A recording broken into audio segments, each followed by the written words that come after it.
नमस्कार दोस्तों हम सभी लोग डेली लाइफ में एक दूसरे से बहुत सारी प्रॉमिसेस करते हैं।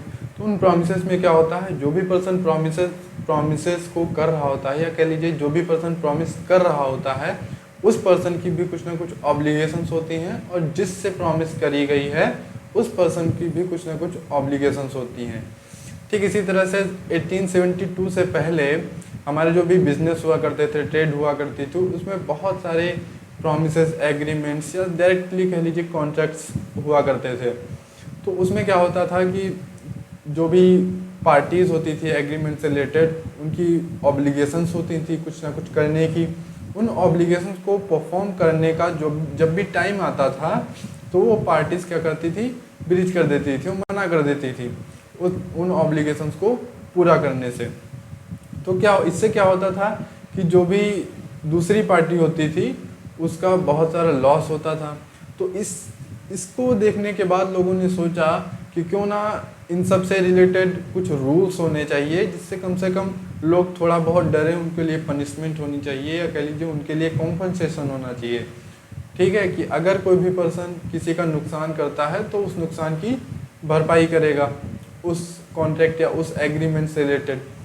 ठीक है, तो इसी सब को देखते हुए कुछ लोगों ने बहुत एक रूल्स बनाए इन सब से रिलेटेड, बिजनेस या ट्रेड एंड कॉमर्स से रिलेटेड बहुत सारे रूल्स बनाए गए। उन रूल्स की एक रूल बुक तैयार कर ली गई और उस रूल बुक को पार्लियामेंट के सामने रखा गया। जैसे ही उस रूल बुक को पार्लियामेंट ने पास कर दिया तो वो एक एक्ट बन गया, उसका नाम रखा गया था Indian contract act 1872 because it came into force on 1st September 1872 1st सितंबर को ये फोर्स में आई या एक्ट। और इंडियन कॉन्ट्रैक्ट एक्ट में जो पहले क्या होता था कि जो इंडियन कॉन्ट्रैक्ट एक्ट था उसमें सेल ऑफ गुड्स से रिलेटेड भी प्रोविजंस दे रखे थे और पार्टनरशिप से रिलेटेड भी प्रोविजंस दे रखे थे। लेकिन इस टाइम पे क्या है कि जो सेल ऑफ गुड्स से रिलेटेड प्रोविजंस है वो रिपील हो चुके हैं, और जो पार्टनरशिप से रिलेटेड प्रोविजंस हैं वो भी रिपील किए जा चुके हैं। तो 1930 में सेल ऑफ गुड्स से रिलेटेड प्रोविजंस को अलग कर दिया गया, और 1932 में पार्टनरशिप से रिलेटेड जो प्रोविजंस थे इंडियन कॉन्ट्रैक्ट एक्ट से रिपील हो गए। और 1930 में जो सेल ऑफ गुड्स से रिलेटेड प्रोविजंस थे वो रिपील करने के बाद उसको एक सेपरेट एक्ट बना दी गई, उसका नाम रखा गया सेल ऑफ गुड्स एक्ट 1930। और पार्टनरशिप को भी एक एक्ट बना दिया गया और उसका नाम रखा गया इंडियन पार्टनरशिप एक्ट 1932 और सेल ऑफ गुड्स एक्ट 1930। तो दोस्तों ये जो वीडियो सीरीज होने वाली है उसमें इंडियन कॉन्ट्रैक्ट एक्ट को हम डीपली डिस्कस करेंगे। इसके जो भी कॉन्सेप्ट्स होते हैं उस सारे कॉन्सेप्ट्स को आने वाले कुछ वीडियोस में हम कवर कर रहे होंगे। आज के वीडियो में दोस्तों ये पार्ट 1 है और इसमें हम इंडियन कॉन्ट्रैक्ट एक्ट का सेक्शन 2 डिस्कस करेंगे, जो है इंटरप्रिटेशनल क्लॉज। तो उसमें सबसे पहली जो डेफिनेशन दे रखी है वो ऑफर की दे रखी है। उसके बाद 2 क्लॉज बी में एक्सेप्टेंस और प्रॉमिस को डिफाइन कर रखा है, फिर प्रॉमिसर और प्रॉमिजी या ऑफरर और फ्री को डिफाइन कर रखा है। उसके बाद कंसिडरेशन क्या होता है ये बता रखा है, फिर एग्रीमेंट क्या होता है ये बता रखा है, और फिर कॉन्ट्रैक्ट क्या होता है सेक्शन 2 क्लॉज एच में फाइनली बता रखा है। तो ये ऐसा इसलिए है क्योंकि देखो जो कॉन्ट्रैक्ट है उसको समझने के लिए सबसे पहले हमें एग्रीमेंट क्या होता है ये पता होना चाहिए, और इन्फोर्सेबल बाय लॉ क्या होता है ये पता होना चाहिए। और एग्रीमेंट पता होने के लिए, एग्रीमेंट क्या होता है उसको पता होने के लिए हमें कंसिडरेशन पता होना चाहिए और प्रॉमिस पता होना चाहिए क्या होता है। ठीक है, ठीक उसी तरह से हमें प्रॉमिस पता करने के लिए हमें प्रपोजल पता होना चाहिए, यानी ऑफ़र क्या होता है और एक्सेप्टेंस क्या होता है ये सब पता होना चाहिए। तो इसीलिए हम लोग ऑफ़र से स्टार्ट करते हैं। और ऑफ़र को स्टार्ट करने से पहले मैं आपको 3 एग्जांपल्स बताना चाहूँगा। अगर उन एग्जांपल्स को आपने अच्छे से समझ लिया तो आपको आगे बहुत आसानी होने वाली है इंडियन कॉन्ट्रैक्ट एक्ट को समझने में। चलिए दोस्तों, इन एग्जांपल्स को ध्यान से देखिएगा। और पहला एग्जांपल है हमारा, उसमें क्या होता है, ये मिस्टर ए है मान लीजिए, और इनकी एक फ्रेंड है, गर्लफ्रेंड है बी। ओके, इनको बॉयफ्रेंड फिर मान लेते हैं। तो इन्होंने क्या किया, ए ने क्या किया, बी को कॉल किया और उनको बोला can you come 40 with me, can you come 40 with me. यानी कि बी ए ने अपनी इच्छा रखी बी के सामने कि क्या तुम मेरे साथ कॉफ़ी या फिर चाय के लिए आ सकते हो किसी रेस्टोरेंट में। बी ने क्या बोला, यस बोला, और उसने टाइम दे दिया 6 PM का, मैं 6 बजे आ जाऊंगी, बी ने ऐसा बोला। तो क्या हुआ, ए बहुत ज़्यादा खुश था, उसके मन में लड्डू फूट रहे थे। तो वो क्या किया, वो 5 बजे ही ए रेस्टोरेंट में पहुंच गया और वहाँ पे पहुँच के उसने बहुत सारा फूड ऑर्डर कर दिया, बहुत सारे अलग अलग टाइप की कॉफ़ीज़ और कह लीजिए अलग अलग टाइप की चाय ऑर्डर कर दी, मतलब कि पूरी व्यवस्था कर दी उसने। अब जैसे ही 6 बजे बी का ए के पास कॉल जाता है और उसने कहा कि मुझे कुछ काम है, मैं नहीं आ पाऊँगी, और बी ने क्या किया, रिफ्यूज़ कर दिया आने से। बी ने क्या किया, रिफ्यूज़ कर दिया आने से। यहाँ पे ए को बहुत गुस्सा आता है। अब ये बताइए कि क्या ए कोर्ट के थ्रू कंपेल करा सकता है बी को कि तुम्हें मेरे साथ चाय पीने आना ही पड़ेगा, या फिर मुझे मेरा जो नुकसान हुआ है, मैंने इतना सब खाना ऑर्डर कर दिया था, सब वेस्ट हो गया, मुझे इसका नुकसान जो है उसकी भरपाई तुम्हें करनी पड़ेगी। आप इस क्वेश्चन को सोचिए, तब तक हम एग्जाम्पल 2 देखते हैं। सोचते ही मत रहिएगा, सोच लीजिए और फिर एग्जाम्पल 2 देखिए। एग्जाम्पल 2 है, मिस्टर ए हैं, ये हस्बैंड है किसके, बी के, ये वाइफ हैं ए की। इनको क्या है, मोमोज बहुत पसंद है, मोमोज बहुत पसंद है इनको। अब क्या होता है, ये ऑफिस गए होते हैं और ऑफिस से आने वक्त इनको लगता है कि मुझे अपनी वाइफ को खुश करना चाहिए, तो इन्होंने बी के पास कॉल किया, अपनी वाइफ के पास कॉल किया और बोल दिया कि I will buy 500 momos for you tonight. आज मैं तुम्हारे लिए 500 मोमोज लेके आऊँगा। अब क्या होता है, जैसे ही ए ने ये बोला बी को, ए ने जैसे ही बी को ये बोला, बी बहुत ज़्यादा खुश हो जाती है, घर पे इंतज़ार कर रही होती हैं ए का। लेकिन ए जब घर पे पहुंचते हैं तो उनके हाथ खाली होते हैं, वो कुछ नहीं लाए होते हैं। यह देख के बी को बहुत गुस्सा आता है। अब क्या बी कोर्ट जाएगी या पुलिस के पास जाएगी और ए को कंपेल करा सकती है?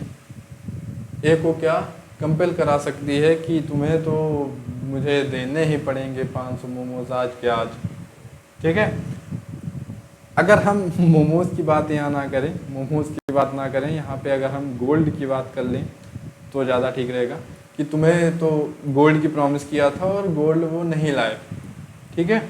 बी के लिए ये भी एक एग्जांपल हो सकता है, बी के लिए गोल्ड नहीं लाए, तो क्या अब बी कोर्ट जाएगी, ठीक है, इसको ए को कंपेल कराने के लिए।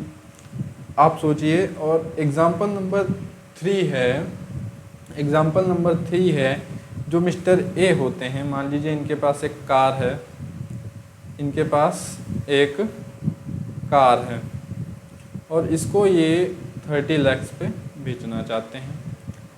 ये एक मिस्टर बी हैं, ये कार खरीदना चाहते हैं एक, ठीक है। यह देख के ए ने बी को ऑफर दे दिया कि विल यू बाय, या कह लीजिए purchase my car for 30 lakhs। क्या तुम मेरी कार 30 लाख में खरीद सकते हो, ऐसा ए ने बी को बोल दिया। ओके, बी ने यस बोला, कार को देखा पहले और फिर यस बोल दिया और एग्री हो गया, मतलब उसने अपनी एक्सेप्टेंस दे दी, उसको एक्सेप्ट कर लिया जो ए ने बोला था कि क्या तुम मेरी कार 30 लाख में खरीदोगे, तो उसने कहा हाँ मैं 30 लाख में खरीद लूँगा। ठीक है, अब जैसे ही बी ए के पास 30 लाख रुपए लेके जाता है कार खरीदने के लिए, बी को मना कर देता है कि मैं अब ये कार तुम्हें 30 लाख में नहीं बेचूंगा, मुझसे ये कार मिस्टर सी 35 लाख में खरीद रहे हैं। ठीक है, तो यहाँ पे ए ने अपनी प्रॉमिस का ब्रीच किया है, बी से जो किया था ए ने, क्या अब यहाँ पे बी कोर्ट जा सकता है और ए को कंपेल करा सकता है कि उन्होंने एग्रीमेंट या कह लीजिए प्रॉमिस किया था कि मुझको वो कार 30 लाख में बेचेंगे, अब वो ऐसा नहीं कर रहे हैं। ठीक है, इन एग्जांपल्स को ध्यान रखिएगा। अब हम आते हैं ऑफर की डेफिनेशन पे। देखिए, when one person signifies to another his willingness, जो ग्रीन से लिखा है उसको पढ़िए। When one person signifies to another his willingness, जब कोई पर्सन किसी दूसरे पर्सन के सामने अपनी विलिंगनेस या अपनी इच्छा शक्ति व्यक्त करता है, टू डू और to abstain from doing anything, मतलब कोई जब एक पर्सन किसी दूसरे पर्सन के सामने अपनी इच्छा शक्ति व्यक्त करता है कुछ करने के लिए या कुछ करने से रोकने के लिए, इस व्यू से कि उसकी असेंट मिल सके, असेंट मतलब सहमति, एक्सेप्टेंस, तो हम क्या कहेंगे, वहाँ ऑफर होता है, वहाँ प्रपोजल जो है वो फॉर्म हो गया है। ओके, आई होप आपको ऑफर समझ में आया होगा। अब अगर हम ये एग्जांपल्स देखें तो एग्जांपल नंबर 3 डायरेक्टली देखिए। ऑफर क्या था, ए के द्वारा बी को ऑफर दिया गया था, अपनी विलिंगनेस को बताई रख गई थी कि क्या तुम मेरी कार 30 लाख में खरीद सकते हो, मैं अपनी कार 30 लाख में बेच रहा हूँ। तो ये ए के द्वारा बी को ऑफर था। उसी तरह से पहले और दूसरे भी एग्जांपल्स में है, ए ने बी को चाय पिलाने का ऑफर दिया था, यहाँ पे दूसरे एग्जांपल में ए ने बी के लिए मोमोज लाने का ऑफर दिया था। ओके, मोमोज। उसके बाद आता है एक्सेप्टेंस या फिर कह लीजिए प्रॉमिस क्या होता है। When the person to whom proposal is made signifies his assent thereto, the proposal is said to be accepted. Simple सी बात है, जब किसी प्रपोजल या ऑफर को एक्सेप्ट कर लिया जाता है तो उसे हम एक्सेप्टेंस कहेंगे, और जैसे ही किसी ऑफर को एक्सेप्टेंस मिल जाती है वो प्रॉमिस बन जाता है। मतलब हम क्या कहेंगे, प्रॉमिस इज इक्वल टू, हम ऐसा कह सकते हैं, promise is equal to offer plus acceptance, right.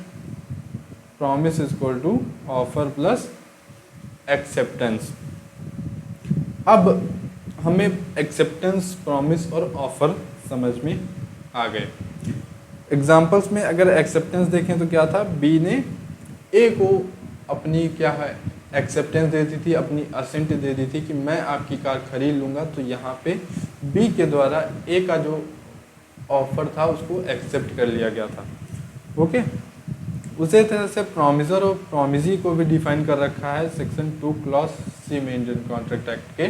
Simple सी बात है, जो पर्सन ऑफर को देता है, the person one who making the proposal is called offeror. मतलब जो पर्सन ऑफर देता है वो ऑफरर होता है, और जो उस ऑफर की एक्सेप्टेंस कर रहा होता है, जिसको असेंट देनी होती है, वो ऑफरी होता है, या हम कह लीजिए प्रपोजी होता है। The person who accepting the proposal is called promisee या ऑफरी। ओके, उसके बाद आता है, देखिए एग्जाम्पल में देखिए, ऑफरर कौन था यहाँ पे, ऑफर दे कौन रहा था, ए दे रहा था, तो इसको हम क्या बोलेंगे, ऑफरर है ये, ठीक है। और बी एक्सेप्ट कर रहे थे तो इसको हम क्या बोलेंगे, ये ऑफरी हैं। या आप ये कह लीजिए प्रपोज ही हैं। ओके, अब आते हैं कंसिडरेशन क्या होता है।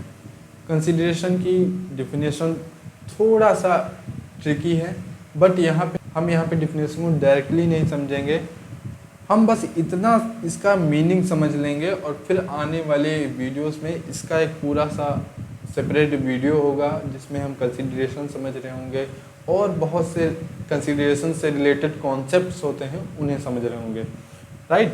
तो यहाँ पे कंसिडरेशन का सिंपल सा मतलब आप समझ लीजिए कि कंसिडरेशन का मतलब होता है समथिंग इन रिटर्न, और इसको एक टर्म से रिप्रेजेंट किया जाता है क्विड प्रो क्यो, मतलब something in return. Something in return का क्या मतलब होता है, जैसे यहाँ पे जो एग्जांपल था, ए ने बी को ऑफर दिया था कार खरीदने का। अब देखो अगर ये पूरा हो जाता ये एग्रीमेंट तो क्या होता, बी को क्या मिल जाती, कार मिल जाती ए की, और बी क्या देता, ए को 30 लाख रुपए देता। तो यानी कि ए के लिए कंसिडरेशन क्या था, 30 लाख रुपए, 30 लाख रुपीज, एंड बी के लिए क्या था कंसिडरेशन, वो कार जो उसको 30 लाख रुपए के बदले में मिलती।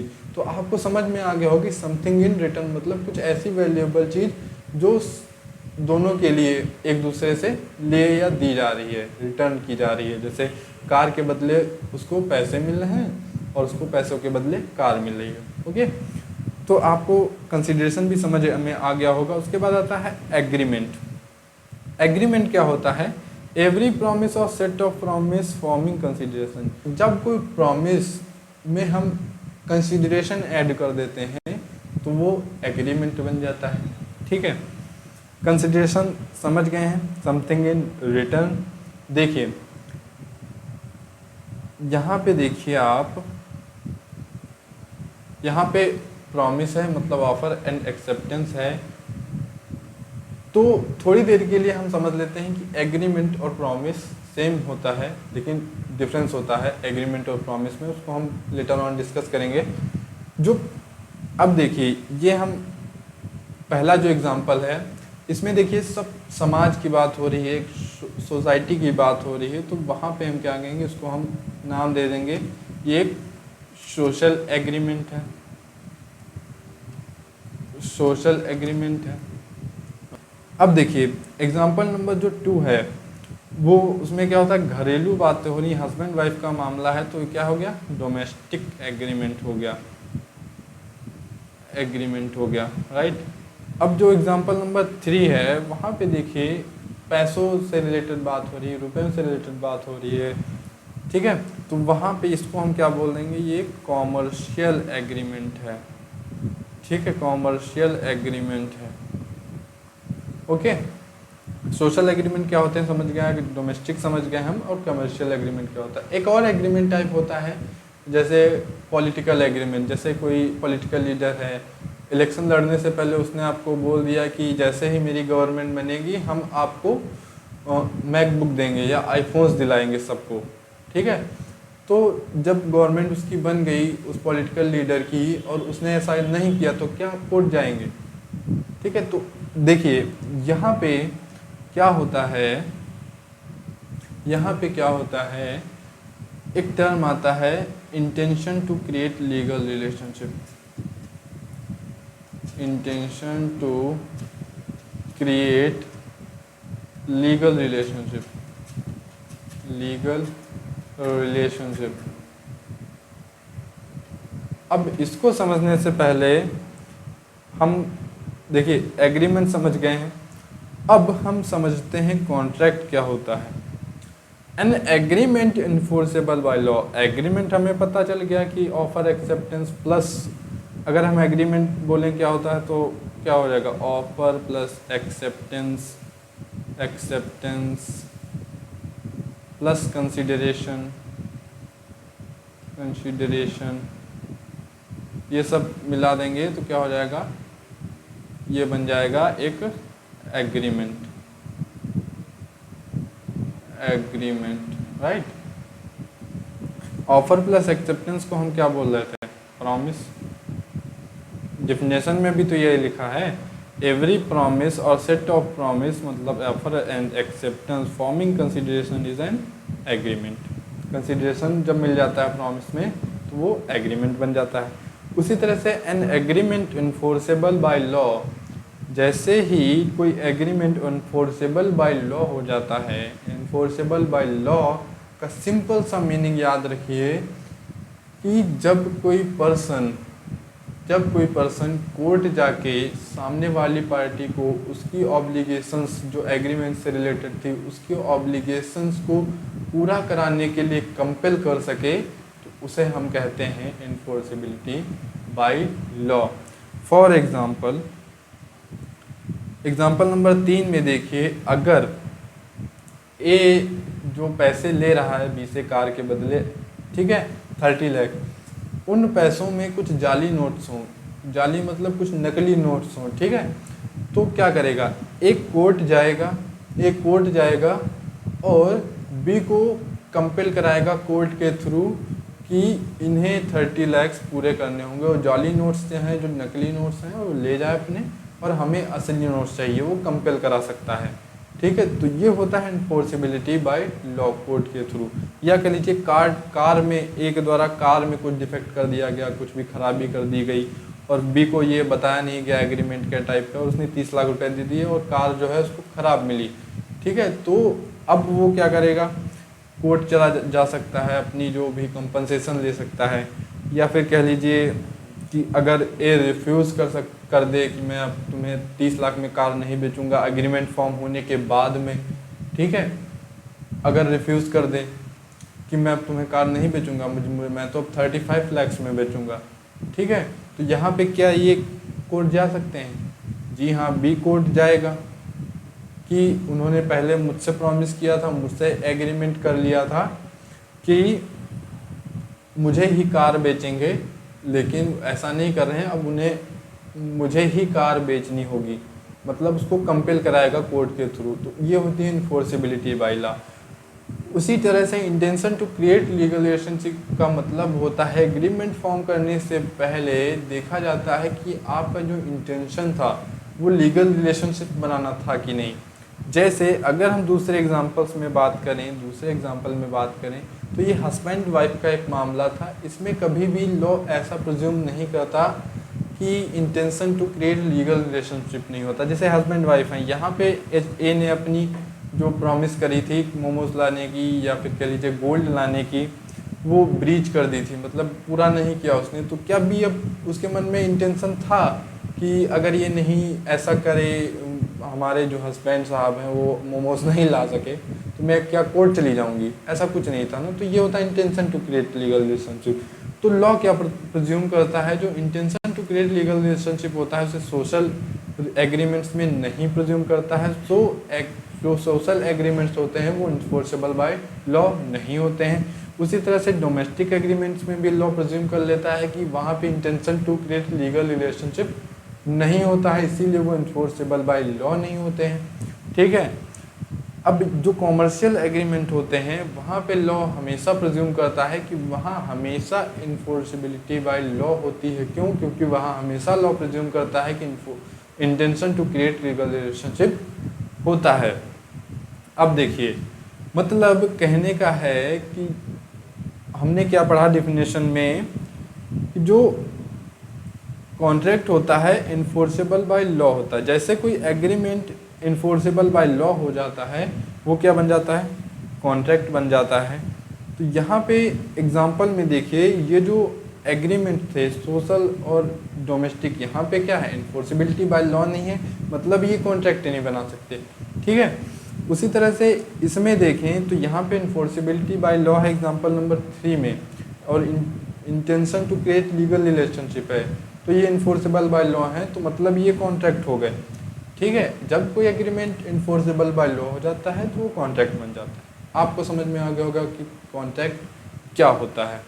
अब देखिए थोड़ा सा यहाँ पे देखिए, जो सोशल डोमेस्टिक या पॉलिटिकल टाइप के एग्रीमेंट्स होते हैं वहाँ पे हमेशा लॉ प्रिज्यूम कर लेता है पहले कि वहाँ intention to create legal relationship नहीं होता है। लेकिन अगर कोई एग्रीमेंट इस टाइप का बना है सोशल और डोमेस्टिक, उसमें मेंशन कर रखा है पार्टीज ने कि मेरा intention to create legal relationship बनाना है, ठीक है, मेरा इंटेंशन जो है वो क्रिएटिंग लीगल रिलेशनशिप है, लीगल रिलेशनशिप क्रिएट करना है, वो इस एग्रीमेंट में मेंशन कर रखा है, तो क्या होगा वहाँ पे ऐसा नहीं माना जाएगा कि वहाँ intention to create legal relationship नहीं है। अगर लिखा है रिटन में है तो वहाँ पे intention to create legal relationship माना जाएगा सोशल और डोमेस्टिक या पॉलिटिकल एग्रीमेंट्स में भी। अगर रिटन में नहीं है तो लॉ प्रिज्यूम करता ही है कि वहाँ intention to create legal relationship नहीं होता है, ठीक है। तो अगर हम मान लेते हैं कि यहाँ कुछ रिटन में नहीं है तो क्या यहाँ पे ए कोर्ट जा सकता है? जी नहीं, और कोर्ट के थ्रू बी को कंपेल नहीं कराया जा सकता। उसी तरह से यहाँ पे बी कोर्ट नहीं जा सकती अपने हस्बैंड के अगेंस्ट और ए को कंपेल नहीं करा सकती। लेकिन यहाँ पे अगर कुछ प्रॉब्लम हो जाती है, ए ब्रीच करता है कि मैं तुम्हें कार नहीं बेचूंगा, बी को ऐसा बोलता है, तो बी जरूर कोर्ट जा सकता है। बी कोर्ट जाके ए को अपनी ऑब्लिगेशंस को पूरा करने का कंपेल कर सकता है, राइट। आई होप आपको कॉन्ट्रैक्ट समझ में आ गया, बेसिक टर्मिनोलॉजी आपको समझ में आई होगी, ऑफर, एक्सेप्टेंस और promisor, promisee, consideration, agreement, contract, ये सब क्या होता है, आई होप आपको समझ आ गया होगा। ये वही एग्जाम्पल है, इसमें सब रिटन में है, आप इसको पढ़ लीजिएगा। उसके बाद ये हमारा यूट्यूब चैनल है और ये हमारा इंस्टाग्राम अकाउंट है। अगर आपको कुछ भी डाउट है, आपको कुछ भी हेल्प चाहिए, आप ज़रूर मेरे इंस्टाग्राम पे मुझे फॉलो करिए और डीएम करिए, हम ट्राई करेंगे आपको हेल्प करने की। और आप चाहें तो हमारी वेबसाइट पे विज़िट कर सकते हैं, वहाँ पे बहुत सारे ब्लॉग्स लिखे जाते हैं। अगर आपके अंदर भी स्किल है ब्लॉग राइटिंग की या फिर आर्टिकल राइटिंग की और आप अच्छे ब्लॉग्स या आर्टिकल्स लिख सकते हैं तो हमें इंस्टाग्राम पे शेयर करें। अगर वो अच्छे हुए, काम की चीज़ें हुई, तो हम उसे ज़रूर अपने वेबसाइट पे पोस्ट करेंगे विद ऑथर नेम, ठीक है। सो थैंक यू पूरा वीडियो देखने के लिए, मिलते हैं नेक्स्ट वीडियो में। Till then bye bye.